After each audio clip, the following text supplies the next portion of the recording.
Hello and welcome to News Across Nigeria. I'm Imana Amawe. Coming up on the program today, President Muhammadu Buhari meets with service chiefs at the presidential villa.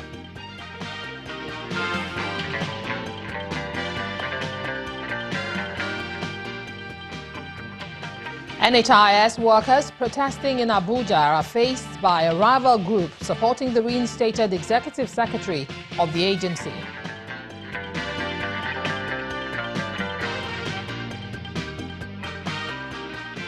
Cross River State partners the World Bank on Ikot Nkebre erosion.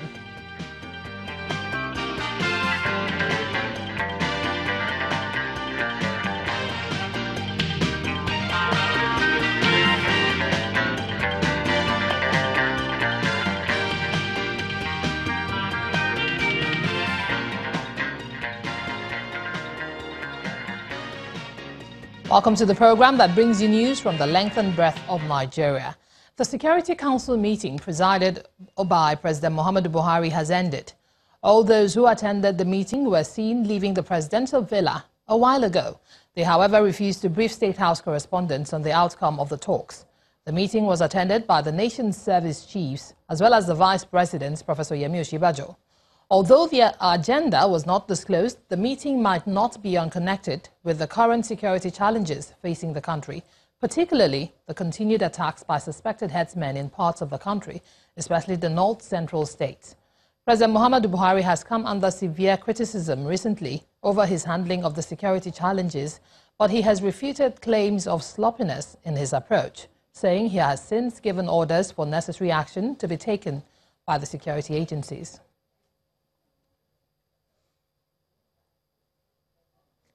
Now, the security meeting is coming at a time Nigerians are appealing to the federal government to take decisive steps to stop herdsmen attacks. One of the latest calls is from members of the People's Democratic Party in Adamawa State, which has seen its own fair share of attacks on communities. About a week ago, Shimba village in Song local government area of the state came under attack by suspected herdsmen. Most of the survivors who lost everything now live in internally displaced persons camps. And away from that, the Ogun State Police Command says it has put men and officers of the command on red alert to curtail the activities of marauding herdsmen terrorizing the Ketu border area of the state. The State Commissioner of Police, Ahmed Ilyasu, says other robust security architecture are being established to ensure the security of lives. He was speaking during an interactive session with members of the Police Community Relations Committee at the Officers' Mess in Abeokuta, the state capital. The police chief, however, warned residents against unfounded rumors which could jeopardize the security arrangement put in place. We are working in collaboration with other sister security agencies as well as stakeholders proactively put in place at divisional area command at state level with the mandate of meeting and carry out dialogue with all concerned entities to forestall any ugly incidents. And I believe the chairman PCRC, yesterday you were in Idaro, yes, and some other places you go at Ogun, in view of this new starting problem of farmers herdsmen crisis and other issues that have to do with the security of our communities. The body of one of the four missing police officers, those declared missing last week in Benue State, has been found. The men were part of the mobile police team ambushed by suspected herdsmen during a security patrol and confidence-building exercise in Ayilamo community in Logo local government area of the state. One of their patrol vans was burnt in the ambush, while some of the bandits were also shot dead during the gun battle. Just yesterday, two of the policemen returned home unhurt, leaving the search team with the responsibility of looking out for just one of the officers. The Benue State Commissioner of Police, Mr. Fatai Oshini, is still hopeful that the missing officer will return safe.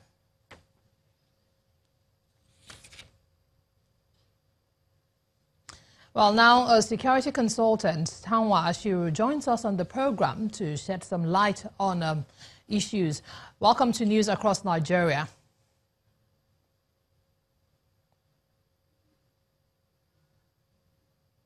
Thank you for joining us on the program, Tanwa. Hello.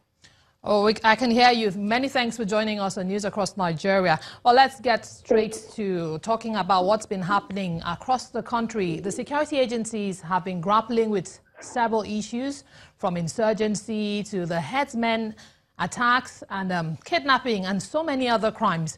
What exactly are we not doing right to warrant this spate of crisis across board? The line is not too clear. I can't hear you all that well. But I did pick up a few points from what you said. I mean, with all the incidents that are taking place across the country, it is very unnerving. It is very concerning. And, a lot of it, I feel, still points back to internal security. I just feel that the internal security could be stronger. We're looking at in the areas of immigration and even our border control, border security. Why is it easy for people to just come into the country and we don't even know who they are and carry out these attacks? And then also in the area of policing. We've been talking a lot about state policing, for instance, the ability of people within a state to set up the infrastructure, to manage their state security infrastructure, unique for the challenges that they are facing in that state. So, different things like this really point to, the more we keep having these issues, the more we see that it's an internal security problem, it's a civil law enforcement issue, and it needs to be tackled on that level. Okay, state policing has received a nod even from the vice president and the legislature. But another thing that is also in the pipeline or that has been on the front burner lately is the anti-grazing bill. Do you think that would be the answer to the situation in a state like Benue? I mean, I definitely feel that, it would be ignorant of us to feel or to think it's not going to affect the situation. I mean, you're looking at age-long traditions, and then now you just want to create a bill to just change that. And then without even having the appropriate law enforcement to make sure that this bill, which has now become law within whatever state, can actually be truly enforced. And, the people who are coming against the law can be persecuted. But then if we're not really seeing that, instead you then have a case where this bill has been turned into law, people are breaking the law, and then the citizens then want to put, the power into their own hands to now enforce the law. So, I don't feel, the anti-grazing is just one aspect of this whole pie. I mean, I feel that there are other things we could do, especially in the areas of having the ability to figure things out before it happens, be able to track the incidents. The citizens need to be able to report when an incident is occurring, even before it occurs. Security forces need to be able to respond to an attack before it happens or even while it's ongoing. And even post-incident management. So these are other areas I feel that we need to even look at. It's not just about signing a law and putting a law, making it, signing a bill and then making it law. That's just one little aspect of the whole situation. Okay, all right, Tamwa, just over the weekend, some lecturers who were kidnapped and policewomen were released by their abductors, and we learned that it followed negotiations with the terrorists. Do you think negotiating with people who terrorize our nation is the way to go? It definitely isn't the way to go. A lot of people feel that Nigeria or the Nigerian government already has a bad habit of rewarding bad behavior. So when people are angry and then they start making a lot of noise and destroying things, and then you want to come and sit down and negotiate and give them money to keep them quiet. And really, all this ends up doing is just keeps perpetuating the cycle. We saw this, the last two times when Chivotos were released, as soon as they were released, you saw spikes in attacks. And, of course, you had people wondering, did money exchange hands?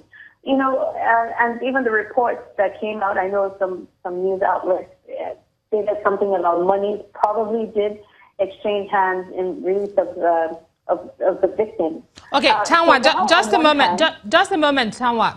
In 30 seconds, could you just tell us what action do you want to see going forward after the security meeting the president just held with security chiefs? More efforts could be put into intelligence gathering and also response. Right. So responding to situations. People need to be able to call in when there's a situation going on to share information with law enforcement. And the law enforcement needs to be able to respond. All right, thank you. As soon as they get any calls, yes. Thank you very much, Tanwa Ashiru, security consultant, for joining us on the program.